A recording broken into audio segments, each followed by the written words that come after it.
Let's bring in Phyllis Bennis. She is the program director at the Institute for Policy Studies. She joins us live from Washington, D.C. Phyllis, thank you so much for taking the time to talk to us. Were you comforted by the promises for Gaza from this board of peace? Not in the least. This so-called board of peace is not a board of anything, and it certainly does not stand for peace. You can look just at who was there and who was not. You know, who was there were Trump allies, authoritarian governments, right-wing governments, most of the Arab regimes who want trade and normalization with Israel and better relations with the U.S. The observers who came or who were refusing to join, mainly Europeans, say they're concerned because Trump maintains a complete veto over anything this so-called board might decide. Who's not there?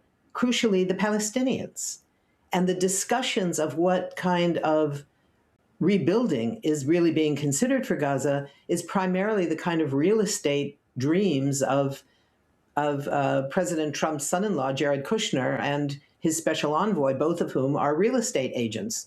Their vision is a tourist-based, brand new Gaza, as they put it, in at least half of the territory, which would be the area where Palestinians right now are prohibited from even being.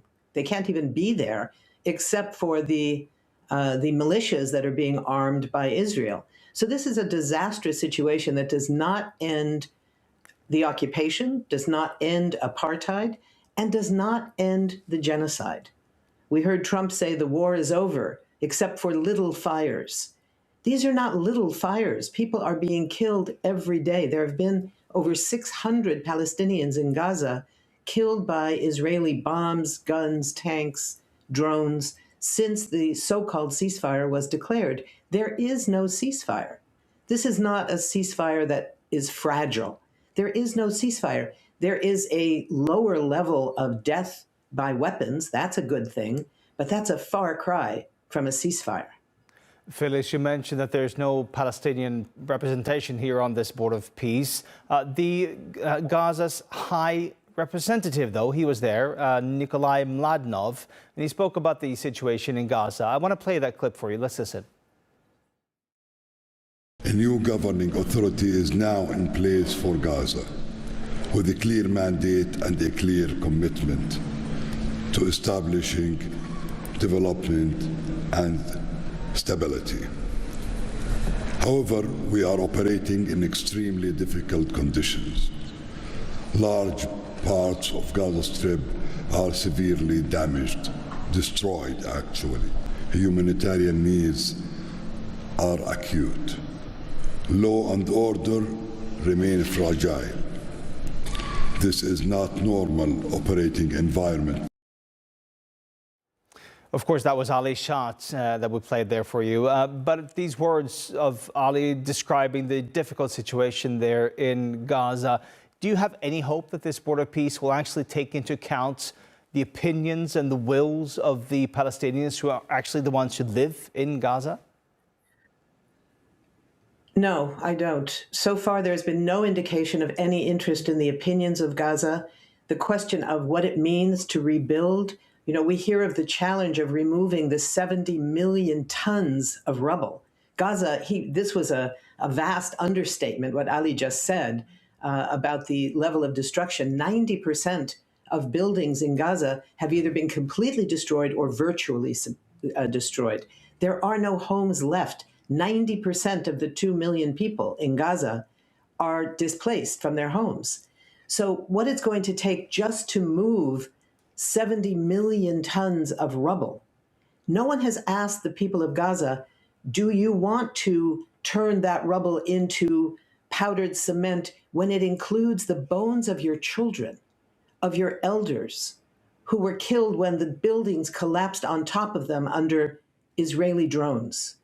Is that what they want? No one has asked. No one has asked. When he referred to, we now have a governing system, he was, I assume, referring to the so-called technocratic Palestinians who have now formed a committee. They are accountable to the military led by the United States, commanded and controlled by the United States, with Donald Trump having a veto over every decision. they will determine what powers this so-called technocratic committee has or does not have. And if the Palestinian Authority, which was created with international support, is any example, which had virtually no power even in the areas it was supposed to be governing. It had no real governing power. It had a certain amount of municipal authority to decide which streets would be cleaned and what time the schools would begin, perhaps, but no real political power. This is going to be even less than that. So the notion that we should think of this as a Palestinian-led governing system is simply wrong. You know, what's different right now and what's making this so much more dangerous is that Israeli power in the region is essentially unlimited at this point. It is unlimited militarily. It is by far now the regional hegemon militarily. It is without any kind of accountability. It is being held to no account. Its violations of international law are being ignored. It has largely destroyed the military capacity of any of its potential opponents in the region. And what we're also not hearing about is that there is a very dangerous nuclear arsenal in the region, which does not belong to Iran, but belongs to Israel. We hear nothing about the Israeli nuclear arsenal, which is neither acknowledged nor inspected by the international community, and yet it is widely known to exist.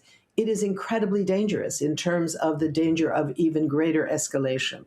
So all of that leads to a very, very dangerous moment when we are seeing a false claim of international jurisdiction as if this board of peace had been elected. These were self-selected heads of state, other officials who came representing their countries, who are all allies of the Trump administration, not necessarily allies of the United States, including countries like Belarus, Azerbaijan, Hungary. These are right-wing governments with close ties to the Trump administration, but who do not represent the global consensus on what is needed to end the genocide in Gaza, to end the apartheid and occupation and ethnic cleansing that is underway, not only in Gaza, but in the West Bank as well, where annexation, de facto annexation, is well underway at this moment. Yeah, these are horrific crimes that are continuing. Phyllis Bennis, thank you so much for your time here on TRT World.